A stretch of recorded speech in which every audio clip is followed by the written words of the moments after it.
What is going on, everybody? The Rose here. Welcome to Game Corner Podcast, episode 74. I'm all alone tonight. I told Casey as well he's welcome to join me if he makes it. I got some gaming news to bring in tonight. I'm going to be talking about a fire that broke out in the third floor of the Nintendo headquarters in Japan.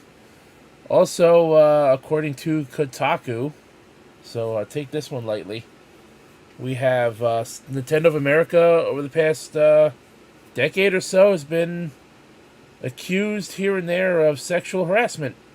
So we're going to go over a few testimonials, and we're going to try to make sense of all this and talk about it.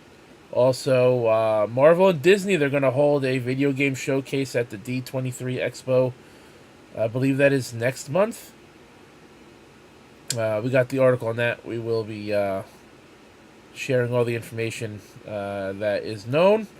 Also, PlayStation may be developing their own PC games launcher, much like the Steam client. This apparently has been discovered in the data mine of the Marvel Spider-Man Remastered PC release. So, got some interesting news, and also we will recap this month's free games for the PlayStation consoles and the Xbox consoles as we head into the second half of the month. So with that being said, I don't know how long we'll be live. I'll be hanging out too. Feel free to chit-chat with me, ask me questions and stuff like that, and I'll answer them to the best of my ability if it's a question I feel like answering. So, hey, this is gonna be more of an audio podcast here because anybody who knows me and has seen the Game Corner podcast live, usually with Casey as Raw, I do not have a webcam, so that is unfortunate. But we we will be going over the news and stuff, so you just sit back and listen along with me. I will be throwing the articles up on screen as well. Let me just hear my audio real quick. How's it sounding? On screen as well. Okay, we're sounding good. So with that being said, let's get into the first topic. We will talk about the D23 event. We'll go over this real quick. So we will throw this up on screen now. Here we go. All right. This from VG247.com. First ever Disney and Marvel. I've been saying Marvel quite a lot lately. First ever Disney and Marvel game showcase will take place at this year's D23 Expo. A joint showcase between Disney and Marvel will be held. Let's can I stop this fucking ad from playing, please? Stop it. A joint gaming showcase by Disney and Marvel will be held during D23 Expo, Friday, September 9th. During the digital showcase, you can expect to see new content from Disney and Pixar games, Marvel games, Lucasfilm games, and 20th Century games. I didn't even know 20th Century Fox was making video games. Okay. In addition to the all-new announcements, the showcase will feature reveals from titles including Disney Dreamlight Valley, Marvel's Midnight Suns, Lego Star Wars The Skywalker Saga, and a sneak peek at the upcoming Marvel Ensemble game from Skydance New Media. The showcase will kick off at 1 p.m. 1 p.m. Pacific Time, 4 p.m. Eastern Time, 9 p.m. in the UK. Can be watched at the Disney D23 channel on YouTube, Twitter, and Facebook.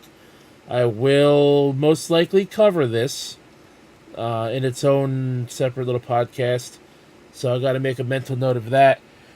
Friday, September 9th at 4 p.m. Eastern Time, Disney D23 channel, YouTube, and Twitter, Facebook. Alternatively, you can also watch it on Marvel Entertainment's YouTube, Twitch, Twitter, and Facebook channels as well. If you are lucky enough to get a ticket to the sold-out show, which I'm not going to D23, the showcase can be watched live at the premiere stage with a presentation following the live stream featuring developers, interviewers, special guests, and giveaways. In case you're unfamiliar with the show, D23 Expo brings together all of the new worlds of Disney under one roof for 3 days. The presentation, pavilions, experiences, concerts, sneak peeks, shopping, and more. The event provides fans access to Disney films, streaming television, games, theme parks, and celebrities. So there you have it. First piece of news here. So this is the first ever Disney and Marvel showcase. I'm quite interested to see what's going on, Casey. You're welcome to call in if you want, dude. I could take your call, and I'll just grab. I got my headphones here. I could just pop them on if you want to call in and hang out with me as we discuss some of this stuff. It won't be a long podcast, but it will be what it is. But I'm interested to see what this D23 gaming showcase can have. Maybe we'll learn a little bit more of the Wolverine video game that was teased last year during a PlayStation State of Play. Maybe we'll get a little bit more information on the Marvel Spider-Man 2 video game. I'm just relaxing. I'm still sleepy. Yeah, Sleepy Casey is always sleepy. What's going on, Casey? But yeah, man, you just sit back and listen to me ramble about some little bit of gaming news. I think you're gonna find the Nintendo stuff a little bit interesting, to say the least. So yeah, guys, I'm interested in what this D23 gaming showcase has to offer. Like I said, maybe we'll get some more information on the Wolverine video game.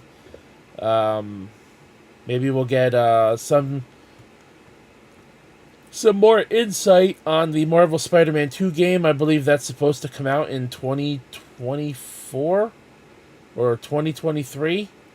It'll probably get delayed to 2024. The article already did mention. Let me go back to it right quick. Or is it? I didn't close it out. Here it is.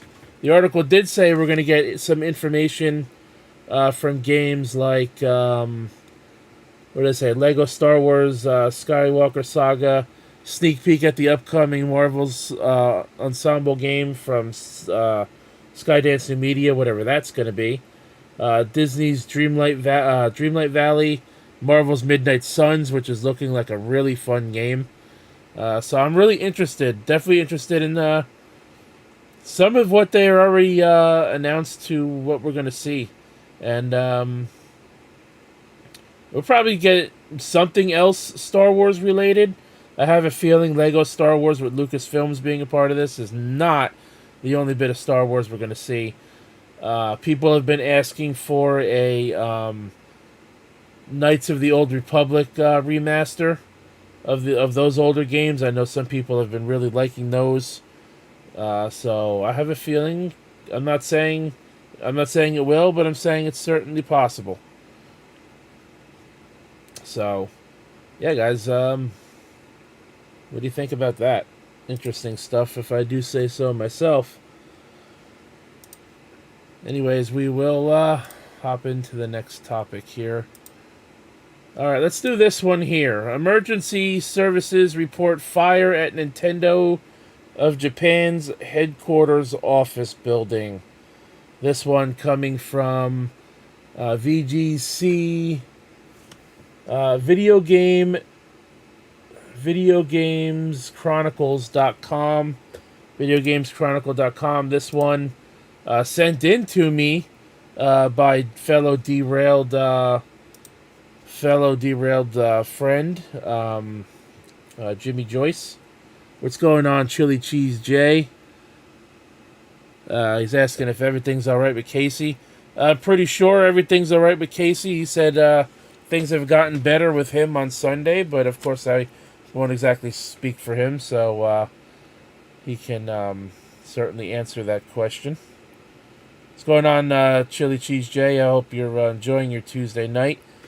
I figured since Less Than Serious wasn't going to happen tonight with Drew being out, I figured I'd do a little bit of something. I'd go live with some gaming news, whether I'm live for 40 minutes, an hour, whatever. It's something, to give you guys a little bit of something on a Tuesday night, since some of you out there are used to getting some semblance of a show on Tuesday. Chili Cheese J says, I am just chilling and I'm all about gaming shit. Alright, well, perhaps you might be interested in this topic then. Where the fuck is it? Here, nope. Okay, here it is. Again, emergency services respond to fire at Nintedo of Japan's headquarters office. 8 fire engines were reportedly called to Nintendo's headquarters on Monday after fire broke out in its Kyoto, Japan-based development building. According to police cited in the Japanese media, the fire was reported just after 1 p.m. Local Japan time, of course, but was extinguished by employees before emergency services arrived on the scene. It was reported that desks and chairs in the room on the 3rd floor were partially burned in the fire, but thankfully, no one was injured. The police and fire development are investigating the cause of the fire, but it is believed that based on the conditions at the scene, that the cause of the fire had been caused by electronic device charging. So maybe a laptop, a phone, maybe a battery of some sort exploded. And then this is a kind of unrelated, but we'll just go over it real quick. Japan is currently in the midst of a record summer in terms of severe heat days, with the country having experienced over 14 days of temperatures over 35 degrees Celsius so far. I don't know how hot that is in Fahrenheit. If somebody in the chat, one of you guys in the chat want to translate that for me, 35 degrees Celsius in the Fahrenheit, greatly appreciate it. Only weeks ago, Nintendo outlined emergency plans for its Japanese headquarters in case of a disaster, such as a major earthquake affecting its Kyoto buildings. In a shareholder Q&A, Nintendo president Shintaro Furukawa claimed that even in the events of such a disaster, the company has a detailed plan for how it could continue operating. Let's see. If a disaster occurs, we will convene a disaster response committee headed by the president that will act to confirm the safety of our employees, protect the integrity of the company's property, and secure personal and communication systems for the recovery efforts. Furukawa also claimed that Nintendo has taken other measures such as creating data backups and using multiple manufacturing partners to make sure any disruption is minimal. So there you go. And the rest of that is just kind of nonsense. Again, this article sent in by Jimmy Joyce, fellow fan of Derailed. Let's see. Yeah, it's kind of scary, man. Kind of scary, gotta say. Thankfully, no one was hurt. Thankfully, it wasn't a big fire. Thankfully, it didn't get worse. If it is to be believed that it was from a device being charged, like a cell phone or a laptop or whatever else you can charge. I don't know, smartwatch. I don't know. Phone batteries are known to explode. They're certainly not perfect, and that is some scary shit. I have not, thankfully, have had that happen to me yet. But yeah, those lithium-ion batteries, they can certainly explode if they get too hot. And they certainly can cause a spark or two. So, thankfully, no one was hurt. It wasn't anything serious. But I figured, hey, I'd cover it. Jimmy was actually sending it in to me and Drew last night. Although with Drew's gaming stream, there was no way we were going to cover it last night. But, so Nintedo Japan, they have their plans in order. They will be doing what they need to do. So how about we get on to the next one? We can start closing these out now. We don't need this. And we don't need this. I'm going to save the other Nintendo topic for last because it is a long one. Oh, I closed out the one article by accident. That's right. I can go. I'll get it from PC Gamer on Twitter again. I got a DM. Let's see. Maybe I'll check that DM real quick. Let's see. I had the article pulled up and I just closed it by accident. It was about Sony working on potentially working on their own video game PC launcher.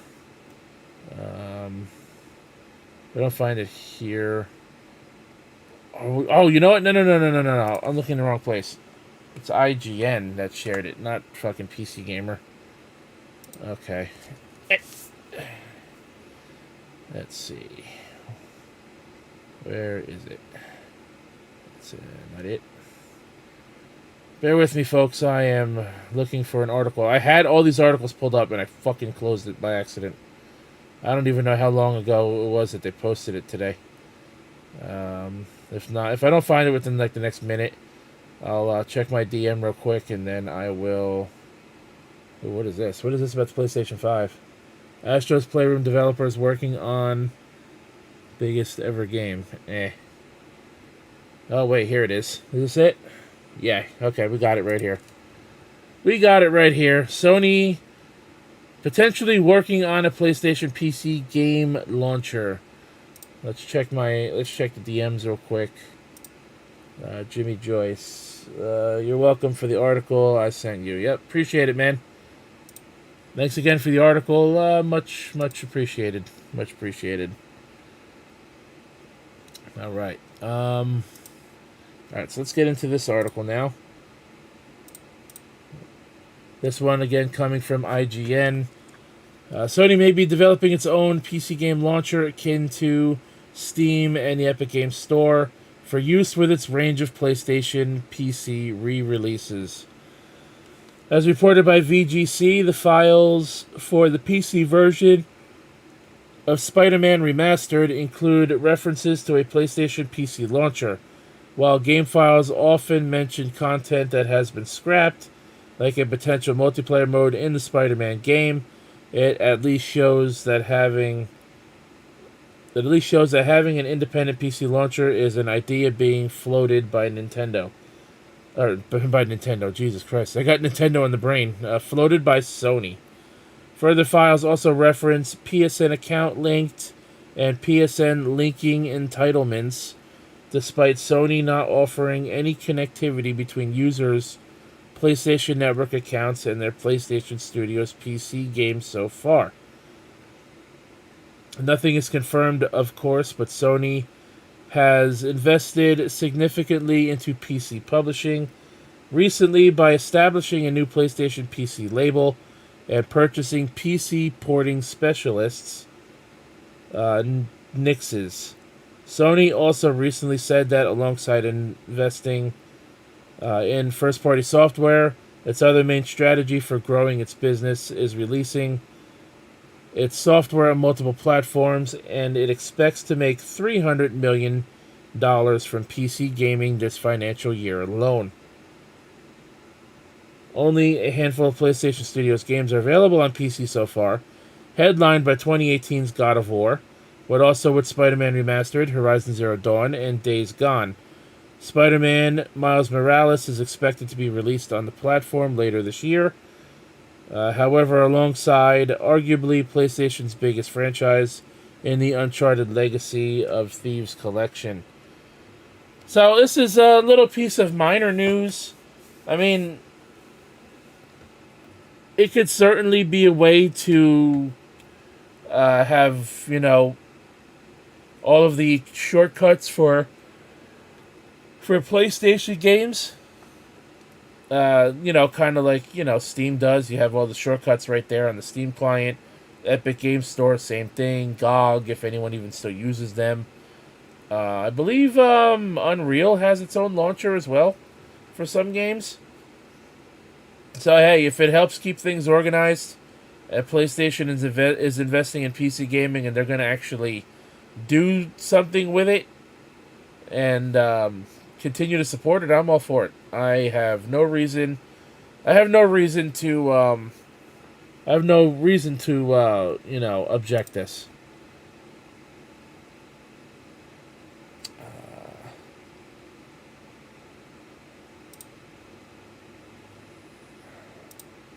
All right, so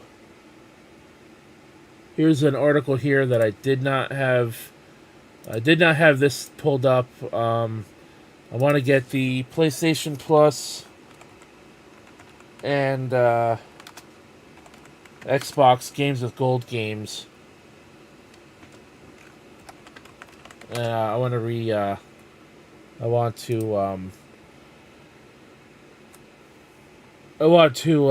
what's the word I'm looking for here? Go over them, recap. PlayStation Plus games catalog, lineups for August.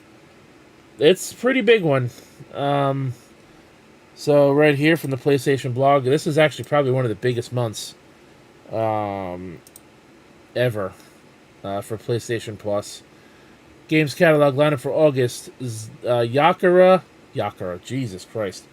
Yakuza 0, Trials of Mana, Dead by Daylight. Wait a minute. Is this August? This is supposed to be August 2022. That's the games catalog. I want the free monthly games. Games catalog lineup, PlayStation Plus. I don't want that. That's not what I want. No, this isn't what I want. PlayStation Plus. Free games. Having free games.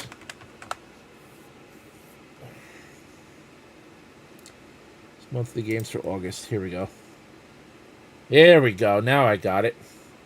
PlayStation Plus monthly games for August.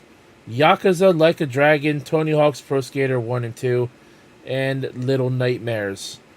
Now, I can't really speak on Little Nightmares, but I do have Tony Hawk's Pro Skater 1 and 2 remaster. I have the collector's edition that came with the skateboard deck. I have it for the Xbox One.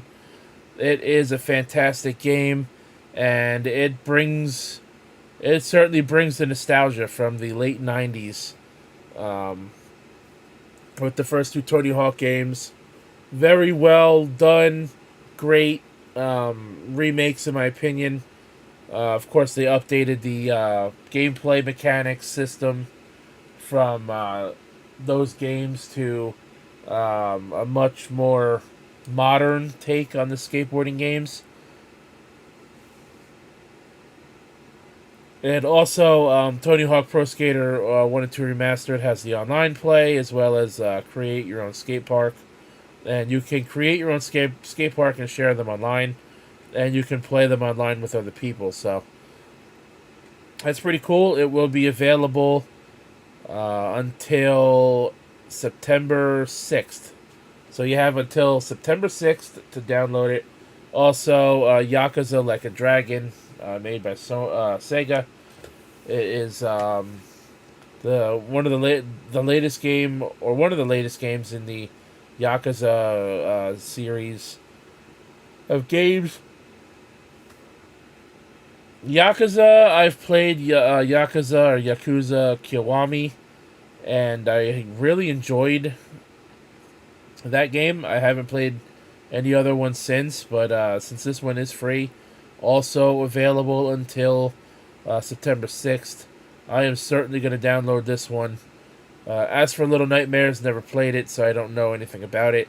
But I think this is a win for PlayStation fans with PlayStation Plus. Even if you have now what is the basic tier, where you're only going to get the monthly free games, 2 out of 3 games ain't bad. In my opinion, certainly pretty damn good. And if you like Little Nightmares and you like Tony Hawk and you like Yakuza, then you're going to have a phenomenal month. this month. All 3 titles, again, available until September 6th. All right, now let's go to the Xbox side of things. Because I honestly don't even know what these ones are, to be honest. So let's see here. Games with Gold August. Okay. We have Calico, which was originally $12, available from August 1st to the 31st. We have Scourge. We have Scourgebringer, available from August 16th to September 15th. We have Saints Row 2, available from August 1st to the 15th. I mean, you can certainly play that game if you really want to. In preparation for the new Saints Row game coming out next week on the 23rd, I believe. It's coming out August 23rd, I believe. Last game is Monaco. What's yours is mine. I'll be honest with you, I've never heard of these games outside of Saints Row. Saints Row will be available again from August 1st to the 15th. Monaco, What's Yours is Mine, available August 16th to the 31st. So we'll read the descriptions of these games just because I've never really heard of these. Calico, it says you'll need to challenge the right catitude in the totally charming and fuzzy sim game Calico. It's up to you to rebuild the town's rundown cat cafe. Create your character, choose fun clothes to wear, whimsically decorate your place for cats and human visitors, and of course fill it up with the adorable animals. With magical potions, you might even be able to ride your giant cat to work. This game is low stress, creative, and simply pawsome. That was not very punny. Xbox. Scourgebringer. Slash your way through a post-apocalyptic world as Kira, the deadliest warrior of your clan. Explore the fast-paced roguelite platformer Scourgebringer. Attack your enemies and bosses that guard the secrets of the Scourge. The ever-changing dungeon holds mysteries and mementos of past explorers that can help you move forward and perhaps redeem all of humanity. And of course, Saints Row 2. We'll just read them all because we're going to read 4 of them here. Saints Row 2. A lot has changed in 5 years. You awaken from a coma to learn the 3rd Street Saints have been disbanded and their territory has been taken over by syndicates with corrupt corporations backing. Rebuild the Saints. Take back your territory in an open-world adventure that mixes humor and violence and demands you earn respect by any means necessary. And Monaco, What's Yours is Mine. Who can pull off the heist of a lifetime? Assemble a crack team of thieves and get to work. Choose from one of 8 highly skilled and highly colorful characters, each with their own unique set of skills, like the pickpocket, the locksmith, the cleaner, and more. Play solo or with up to 3 other morally dubious friends as you sneak through nightclubs and yachts. Each stage is told from a different perspective in this award-winning game. So there you have it. Those are your Xbox games for August 2022, as well as your PlayStation games for August 2022 as well. So let's continue on here. We have one more thing to talk about, and this is a big one. In fact, it is so big, I am going to get a drink right quick. So sit tight. Give me about a minute. Let me get something to drink, because I'm going to need it.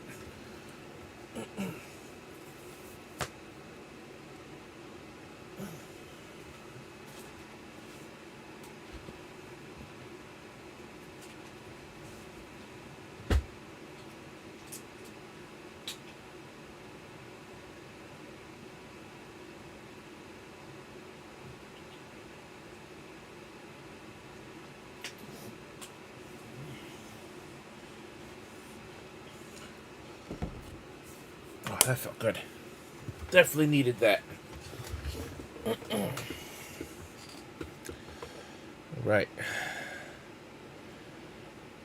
Alright, so we got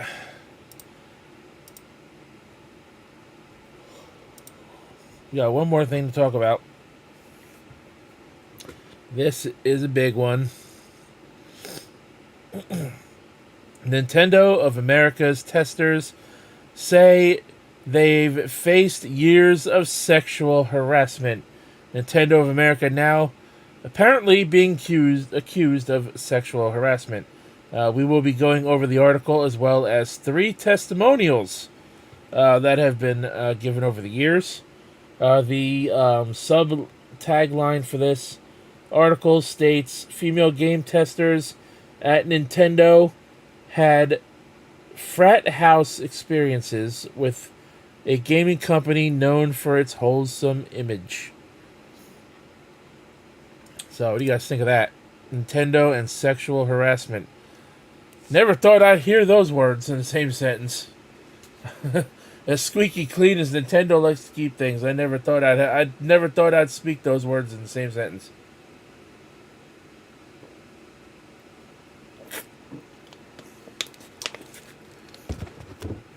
All right. Like I said, this is a big one, so we're going to talk about it.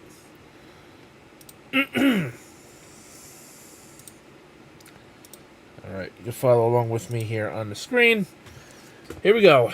2 years ago, a contract game tester named Hannah, note, not her real name, obviously. Not going to use her real name. Had a harrowing experience that led her to quit her dream job at Nintendo of America. After nearly a decade, several employees had created a group chat in Nintendo's Microsoft Teams server called the Laughing Zone. It was supposed to be a lighthearted place for co-workers to share memes with one another. That changed when a male translator was added to the group. Soon, he posted Reddit screenshots about why Vaporeon was the best Pokemon to have sex with. Hannah was disgusted by the explicit descriptions. When the conversation turned to Genshin Impact, the translator posted a GIF of a child character in the game. He posted about how it is okay to be sexually attracted to the character despite her childlike appearance, voice, and personality. Hannah screenshotted the sexual comments and attempted to escalate the situation with Aerotech, the staffing company she was contracted under while working at the Redmond, Washington headquarters of Nintendo of America. Nintendo, and this is a quote from her, by the way, I would imagine. Nintendo was almost like a nightmare. It's sad because I love Nintendo. I grew up with Nintendo. I was so excited to join Nintendo. When I first got here, and I thought I was going somewhere, said Hannah. I had my supervisors telling me I was doing such a great job. But by reporting the incident, she had set off a chain of events that led her to quit her job testing Nintendo games. So we're not gonna read this. This is pointless to the topic. First testimonial. Product testing really felt like a frat house sometimes, said one former tester who worked in the department in 2017. All right, how you guys doing? Let's get back to it. All right. The problem was that women were both underrepresented among contractors, but also not often hired into full-time roles. 5 sources who worked at Nintendo estimated that the percentage of women contractors in testing hovered at around 10% based on head counts on their own teams. In some projects that sourced work on with several dozen team members, women on the team would member in the single digits. This discrepancy can be explained by the fact that Nintendo games were not tested by staff who were classified as Nintendo employees. They were employees who worked under the contracting company Aerotech. The reason I'm reading this part is because you're going to hear Aerotech quite a bit in this article. But even among full-time employees, 27% of Nintendo of America's salaried employees are women. Only 23.7% of its managers are women globally. Hannah also told Kotaku that she struggled to assert her financial worth while testing Nintendo games, also working at Nintendo for 9 years. After working at Nintendo for 9 years, she found out a more junior male contractor in her testing department was making $19 an hour while she was only making $16. She asked Aerotech what she could do to close the wage gap and fought for a pay increase for several weeks before finally landing at $18 an hour. One woman said she stayed at the same base wage for 6 years until she got a higher offer elsewhere and threatened to quit. Another woman was offered double her current pay when at a different company. Hannah claimed that Aerotech management warned her to be less outspoken after she reported the above incident about the sexual comments of Pokemon and being sexually attracted to underage anime girls.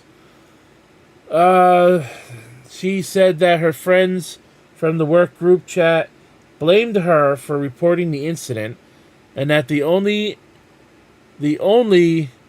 repercussions the translator faced was being assigned sexual harassment training. Aerotech had previously fired one of its contractors for making comments about the color of Hannah's underwear. But the translator who made the sexual comments in the group chat was a full-time Nintendo employee. Working for Nintendo meant the third-party contracting company couldn't terminate his employment. Several months ago, Kotaku reached out to the Washington-based Aerotech managers, to whom Hannah had reported the incident. They did not respond. Nintendo staffed its testing departments with temporary employees, blah, blah, blah. Right. We don't care about that. This is talking about the Aerotech company. Okay, well, we'll pick it up here. Anna felt that Aerotech's response was unsatisfactory, and she had endured enough inappropriate incidents during her decade-long term working on Nintendo products. She quit her job because she felt that her workplace did not adequately protect her from sexually inappropriate behavior from men. According to past and present female employees who work on Nintendo games, there were many others who felt that the Redmond, Washington office had a problem with treating women with respect. So that is the first testimonial out of the two. So yeah, some pretty crazy shit.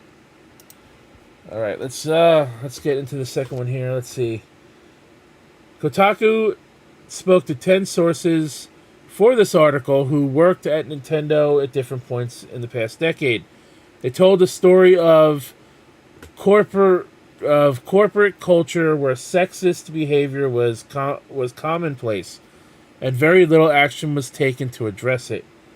Most requested anonymity because retaliation could mean a loss of job opportunities throughout the gaming industry. These employees worked on games and consoles ranging from the early Wii U era to the present Nintendo Switch generation. Aside from the harassment, female contractors who faced issues with trying to advance the company, I applied for a bunch of other jobs in the industry. This is a quote, by the way. And they would ask me why I was looking to leave Nintendo after several years. The lack of advancement opportunities was a large part of that, says a former contractor. Former tester Valerie Allison said she would ask her managers about how she could be promoted to a permanent position, while Nintendo's website listed benefits such as parental leave for full-time employees. Allison felt pressure to become a full-time employee because she needed stable income and benefits. Kotaku reached out to Nintendo about what kind of actions it took to ensure that women had a fair chance at career advancement. A spokesperson for Nintendo acknowledged our comments and our comment request, but did not reply. Your chance of being converted to full-time was probably worse as a girl, said a former product tester who worked on the 2017 hit Legend of Zelda Breath of the Wild. It's usually guys who get promoted. They're usually all friends. They watch the Super Bowl together. On the same day, Kotaku reported the conditions of contract workers. Nintendo of America President Doug Bowser internally acknowledged the media allegations about working conditions at the company. He said that Nintendo has zero tolerance for inappropriate conduct, including harassment, discrimination, or intimidation. Kotaku reached out to ask about what steps Nintendo has taken to enforce its zero-tolerance policy for contract employees, but did not receive a comment. What else here? There were lots of favoritism. Cronyism, says another former contractor who tested games during the 3DS and Wii U era. The assumption was that if a woman was doing well, it was because she was friends with the right people, aka sucking dick or sleeping with management. You hate to read that. You really do. That's quite unfortunate. Part of the problem was that there were not enough women in the testing department to advocate for other women when Nintendo had new full-time openings. But the other reason was more unpleasant. Hannah and the other female contractors also say that in 2020 and prior, they experienced harassment from full-time Nintendo workers and fellow Aerotech contractors. End of testimonial number 1.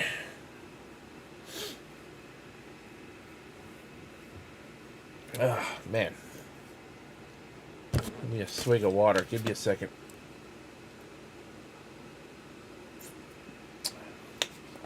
See why I saved this one for last? Because I knew this was going to be a long one.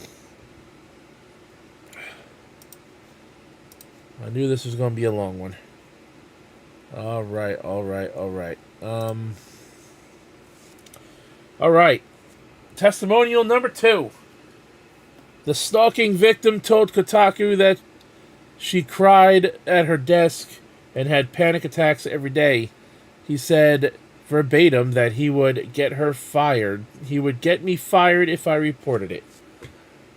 There was a male full-time employee that was constantly making really gross jokes and comments, but he was friends with everybody there. Everyone loved him, Hannah said. Me and the other female employees didn't like that it was being said. But we didn't say anything because if you did, you were called overly sensitive. The power difference between full-time employees and contractors exacerbated inappropriate behavior, giving women contractors another reason to aspire to full-time employment. Melvin Forrest has been working in the product testing department since the early 1990s, and he eventually became the head of the department. Forrest is credited with working on iconic Nintendo titles like Mario Kart Double Dash, Donkey Kong Country, Metroid Prime, etc. Forrest makes the schedules for the Aerotech Associates, deciding who returns after a project ends. So maintaining a good relationship with him was crucial. This was a problem for female testers who had very uncomfortable experiences with Forrest as a manager. Several sources tell Kotaku that Forrest made inappropriate advances towards female testers. Among them was Allison, who worked under Forrest as a data entry assistant. It was pretty common knowledge that he would make comments, hit on people, like to tell associates, "Oh, she's so beautiful," she says. Former contract tester Chris Ollis, who worked at Nintendo until 2014, recalls that Forrest went after all the associate girls, and that associates would even warn each other to stay away from his desk. A former tester said that he would comment on female associates' weight and appearance. However, many felt like they had no choice but to stay on good terms with him. If you were friendly with him, you were more likely to be brought back sooner or less likely to be laid off, said Allison. Kotaku was able to confirm that Forrest worked at Nintendo until 2017, though the company did not comment on whether or not he was still employed there. Kotaku also attempted to contact Forrest through different contact methods, but he did not return a message. Now, sounds like Kotaku's getting nowhere. Why do you have this random Pokemon Heart Gold advertisement here? Anyways, in November 2020, Ollis was invited to Ollis was invited to a Seattle gala. Come on, Casey. I'll say it right eventually.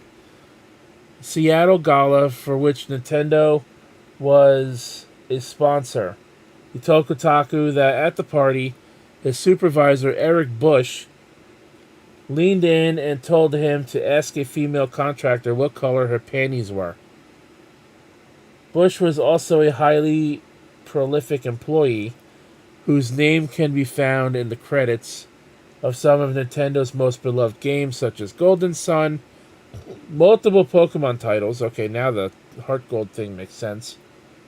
Breath of the Wild, etc. One tester corroborated the incident to Kotaku. Nothing that she heard about the incident, though. Other colleagues, before finding out about it from Ollis himself, according to his LinkedIn, Bush is still employed at Nintendo as a product testing assistant manager. Spokesperson for Nintendo acknowledged their comment request but did not respond. What else is new? Let's see. Product testing really felt like a frat house sometimes. And one former tester who worked in the department in 2017, she tried to avoid interacting with a man who held so much power within the department, but she still had to deal with male coworkers. They would make jokes about gender stereotypes and female characters who got their skirts flipped. When she complained, men would tell her that she had to be tough enough to work in product testing. After she put on a shield against sexual comments at work, her supervisor commended her for being tougher than the girl who had cried at the office. Queer women experienced an extra layer of unwelcome behavior and unequal treatment. Hannah is an out lesbian and was open about her sexuality while at Nintendo. She recalled her backup coordinator, a significantly older man who tried to hit on her when she had just started working at the company in 2012. When she revealed her sexuality, he said, "Oh, you're a lesbian." That's kind of sad. It was a poor first impression for Hannah. Lengthy career at Nintendo's headquarters, but it wouldn't be the only one. She struggled with her working relationship with male colleagues who would ignore her when she said things like, "I'm a lesbian. I don't like you that way." Excuse me. After she complained why she could not return her male colleagues' advances, they would ask, "Oh, but are you sure? You're flirting with me? You're just playing hard to get." The comments made her so uncomfortable that she put her male colleagues at a distance, which she believed negatively impacted her career. Wow. Who would have thought shit like this happened at Nintendo? I am actually surprised. Especially, I'm surprised this actually didn't come out last year when the fucking disaster with the way women from Activision Blizzard were treated. And quite the same manner, if not actually worse. I'm really surprised this didn't come out until last year, but it's certainly come out now. All right, we got one more testimonial, and then we're going to wrap up this podcast. Let's see here. The third testimonial. I've had people act in a way that made me uncomfortable, that asked me not to go to HR about it because I'd be misinterpreting, making me feel guilty about my own discomfort. I never felt as included in things or as respected. Another queer tester who worked on Nintendo games for almost a decade, claims she was unfairly targeted by Aerotech for her sexuality. So it sounds like it's not just Nintendo, it's this Aerotech company too that is also partially to blame. During breaks, she and a fellow female tester she was dating would hold hands. She says an Aerotech supervisor called them into the contracting office and admonished the pair for violating the agency's no touching policy, which was rarely enforced for straight couples displaying affection in the office. Kotaku reached out to Aerotech and Astro Carter, but they did not receive a reply. Damn, Kotaku, what are you, like 0 for 6 now? Every time you reached out to somebody, you got nothing in return. That's because people know you're not very credible, so who's to say this story is even legit? But in fact, it was common for full-time Nintendo employees to date precariously employed contractors. A lot of the NOA red badges had reputations for using the tester pool of associates as a dating pool. Allison told Kotaku, if you were approached by a red badge and they appeared to be making moves on you, other women said that you didn't want to dissuade them too hard. The upsides of being romantically involved with NOA employees, Nintendo of America employees, were opportunities and access. Yeah, but you gotta, like, give yourself... That's disgusting. That's degrading. That's fucking horrible. The most iconic one was the company Christmas party, which is off limits to contractors unless they're accompanied by a red badge.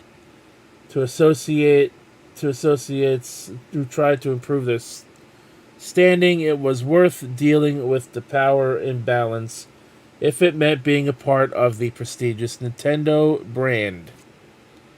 Some things I just don't think are worth it. And if this article is true, putting up with that bullshit ain't fucking worth it. In February, a tester working for Lot Check, a department that conducts the final checks for how games performed on Nintendo consoles, sent a letter on behalf of a dozen testers to Nintendo leadership. In the letter obtained and reviewed by Kotaku, asking them to improve the testers' working conditions. It stated that the department was an unsafe and uncomfortable environment for female testers.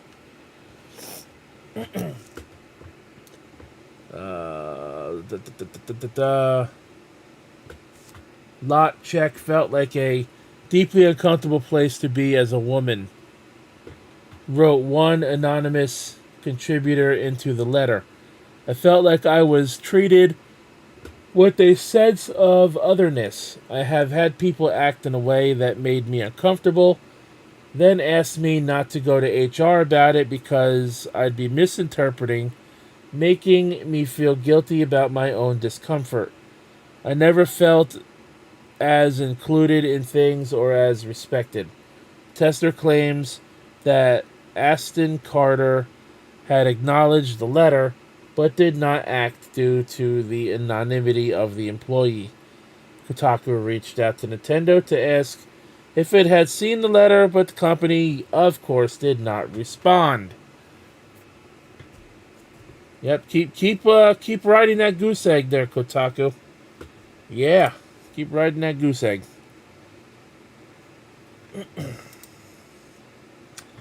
Women's discomfort did not stop at distasteful jokes, and they didn't always feel that they had a safe way to report incidents. One former contractor claimed a more senior tester stalked her between July 2011 and February 2012.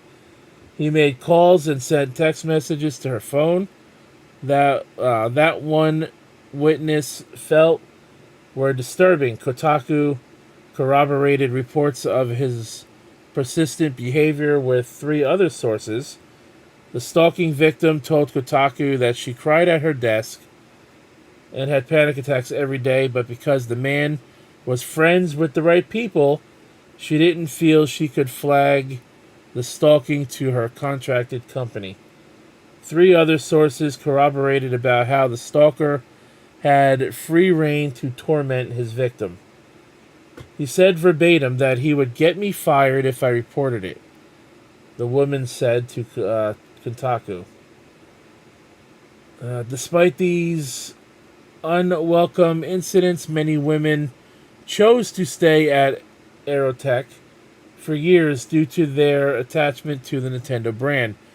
Still, sources don't believe that loyalty was necessarily reciprocated.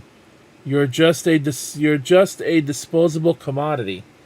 One former Breath of the Wild tester told Kotaku, and you're reminded that if you're not willing to do something, someone else would love to have your spot. Nintendo of America has previously acknowledged the gender discrimination within the gaming industry in August 2021. Yeah, that's the one I was talking about with Activision Blizzard last year. NOA President Doug Bowser wrote an internal statement condemning the sexual harassment report of Activision Blizzard. As a result of the reckonings at the Call of Duty publisher, Nintendo updated its own corporate governance policy with a commitment to increase the proportion of women in marginal positions at the company. Kotaku reached out to Nintendo about what concrete steps the company was taking to improve gender diversity, but of course, you guessed it, they did not respond. However, the document does not address the ignored mobility of female contracted testers who work on the games and consoles. Improvements made within NOA are not guaranteed to trickle down to contracted employees at Carter. One current employee said that HR is in the building when most of Nintendo's full-time staff at work is actively trying to spearhead diversity and inclusion within NOA. However, she was acknowledged that each of the different buildings associated with Nintendo's Redmond campus all are a little microcosm. There aren't as many chances to meet people from other parts of the company. Alright, we're at the end of the article. Last paragraph here. Nintendo's labor troubles are ongoing. On August 7th this year, a second labor complaint was filed with the NLRB, the National Labor Something Board, against Nintendo and Carter. It accused the employer of retaliation, discharge, discipline, of concerted activities, and coercive rules. The status of this case and the first complaint from April are still currently open. Oh my god, I can breathe again. Wow. That was a lot to take in. So there you have it, folks. Again, you could take that with a grain of salt. I wouldn't necessarily say take it with a grain of salt, but Kotaku, like I said, most people don't really treat them as very,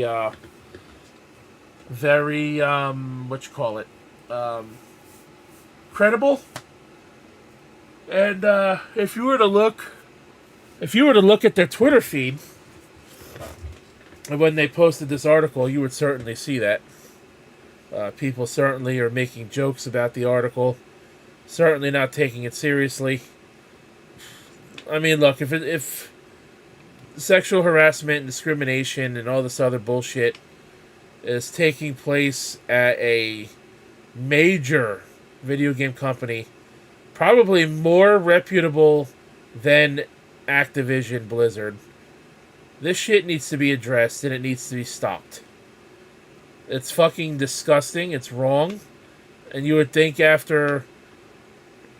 Now, obviously, apparently, this was going on before the Activision Blizzard thing. Maybe even around the same time it was happening in Activision Blizzard, but... I mean, really, it's... If this was indeed going on, it's fucked up. I mean... You have to know the right people, wink wink, suck dick for a job, spread your legs for a raise or a promotion. It's fucked up shit. Being stalked, being told you can't do nothing about it because I'll fire you, being told that you can't do nothing about it because you'll be misinterpreted and you'll look like a jackass. Being hit on, being made fun of for being gay, being this and that, discrimination, it's all wrong. It really is. I wish I had Casey here to talk to me with this one, because I would have really loved to hear his opinion on this. But Casey's sweepy. In fact, he's probably sweeping right now. So, anyways, guys, we are over an hour. Like I said, I wanted this podcast to at least go an hour. And that last article certainly helped that. So, I think I'm going to wrap this up. I went over some news. Let's check Twitter real quick. We'll give Twitter a couple of minutes to see if I find anything new that may have popped up over the last hour. We are... Let's see. Excuse me.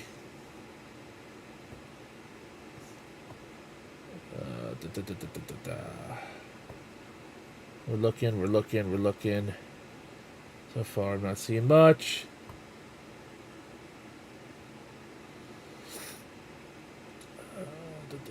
Really nothing. Not seeing really anything.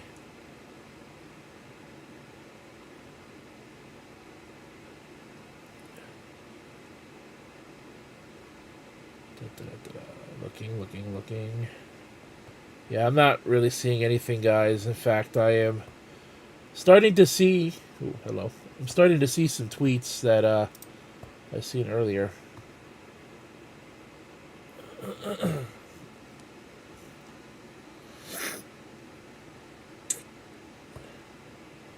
Artist Alley, blah, blah, blah.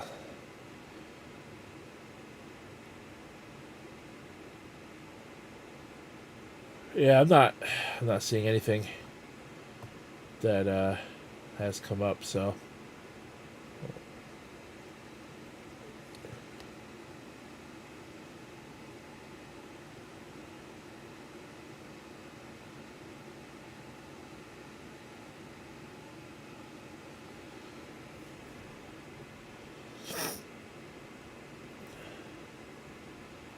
Yeah, I'm not seeing anything, guys. Looks like we're